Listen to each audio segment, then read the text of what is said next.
Abraham کا پہلا نام ابرام تھا۔ خدا نے ابراہم سے کہا، اور تیرا نام پھر ابرام نہیں کہلائے گا بلکہ تیرا نام ابراہم ہوگا، کیونکہ میں نے تجھے بہت قوموں کا باپ ٹھہرایا ہے۔ ابرام کے باپ کا نام تارا اور بھائیوں کے نام نہور اور ہاران تھے۔ ابراہم کی بیوی کا نام ساری تھا، جو بعد میں خدا نے بدل کر سارا کر دیا۔ ابراہم کا تعلق کسدیوں کے اور سے تھا۔ ابراہم کی 3 بیویاں تھیں، پہلی سارا، پھر اس کی لونڈی ہاجرہ، اور پھر سارا کے مرنے کے بعد ابراہم نے کتورہ سے شادی کی۔ ابراہم کے 8 بیٹے ہوئے، سارا سے اسحاق، ہاجرہ سے اسماعیل، اور کتورہ سے زمران اور یفسان، مدان، مدیان، اسباق اور سوخ پیدا ہوئے۔ ابراہم دولت مند شخص تھا۔ انہوں نے اپنا سب کچھ اپنے بیٹے اسحاق کے نام پر کیا اور اپنی حرموں کے بیٹوں کو بھی انعام دیے۔ ابراہم 175 برس کا تھا جب اس نے وفات پائی۔ وہ خدا کا دوست اور ایمانداروں کا باپ کہلاتا ہے۔ خدا نے اسے بلایا اور اپنے ساتھ چلنے کا کہا۔ خدا نے اسے ایک ملک اور بڑی نسل دینے کا وعدہ کیا۔ ابراہم کو خدا نے کہا کہ وہ اپنے رشتہ داروں اور ناطے داروں سے نکل کر کسی اور ملک میں جائیں جو خدا انہیں دکھائے گا۔ خدا نے ان سے وعدہ کیا کہ وہ انہیں بڑی قوم بنائیں گے اور برکت دیں گے اور سرفراز کریں گے۔ ابراہم خدا کے کہنے کے مطابق چلے، اور ان کی بیوی سارا، ان کا بھتیجا لوط اور ہاران کے کچھ اور لوگ ان کے ساتھ ساتھ چلے۔ وہ ملک کنعان آئے، اور جب مورا کے بلوت تک پہنچے تو خدا نے کہا، یہی ملک میں تیری نسل کو دوں گا۔ پھر مقدس ابراہم سفر کرتے رہے، اور جس ملک میں وہ تھے وہاں سے کال پڑنے کی وجہ سے انہیں مصر کو جانا پڑا، اور پھر مصر سے ملک کنعان کے جنوب میں آئے۔ وہاں لوط اور ابراہم کے چرواہوں کے درمیان جھگڑا ہوا، کیونکہ لوط بھی مالدار آدمی تھا۔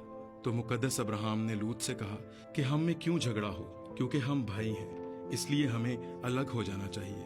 اور ابراہم نے لوط سے کہا کہ اگر تو دائیں جائے گا تو میں بائیں جانب جاؤں گا، اور اگر تو بائیں طرف جائے گا تو میں دائیں جانب جاؤں گا۔ پھر لوط نے سدوم اور عمورہ کا علاقہ پسند کیا اور وہاں چلا گیا۔ ابراہم اور لوط کی جدائی کے بعد خدا پھر ابراہم سے ملے اور ان سے عہد باندھا کہ انہیں نسل دیں گے۔ اس کے بعد کدر لامیر اور اس کے 7 بادشاہوں نے، جنہوں نے سدوم اور عمورہ سے لوط اور اس کے گھرانے کو اٹھا لیا تھا، ابراہم وہاں سے لوط اور اس کے گھرانے کو چھڑا کر لائے، اور واپسی پر ان کی ملاقات ملک صدق سے ہوئی۔ ابراہم کی اولاد نہیں تھی، اور انہوں نے خدا سے کہا کہ میرے گھر کا مختار الیعزر ہے، کیونکہ میری اولاد نہیں، اور وہی میرا وارث ہوگا۔ خدا نے ان سے کہا کہ میں تجھے اولاد دوں گا۔ مگر سارا نے ابراہم سے کہا کہ میری لونڈی ہاجرہ سے مجھے اولاد دے۔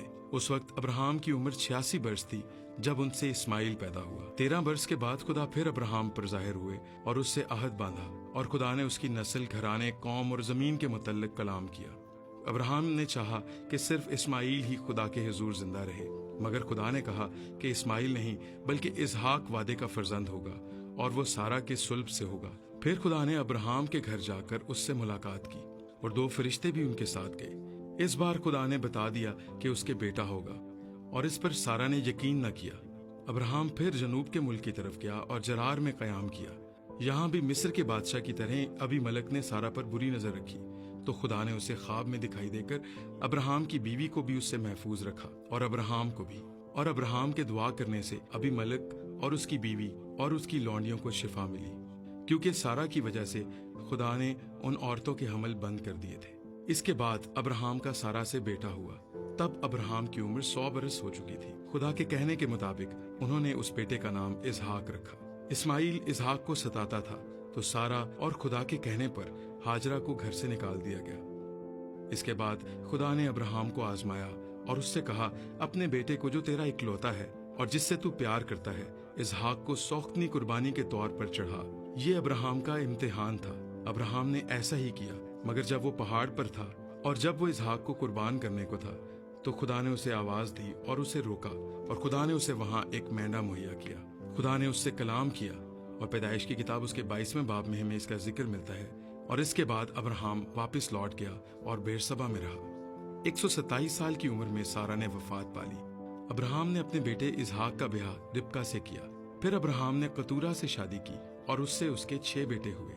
ابراہم 175 برس کے تھے جب ان کی وفات ہوئی۔ یسوع مسیح نے بھی ابراہم کا ذکر کیا، اور نئے عہد نامہ میں بھی ہمیں بہت سی جگہوں پر ابراہم کا ذکر ملتا ہے۔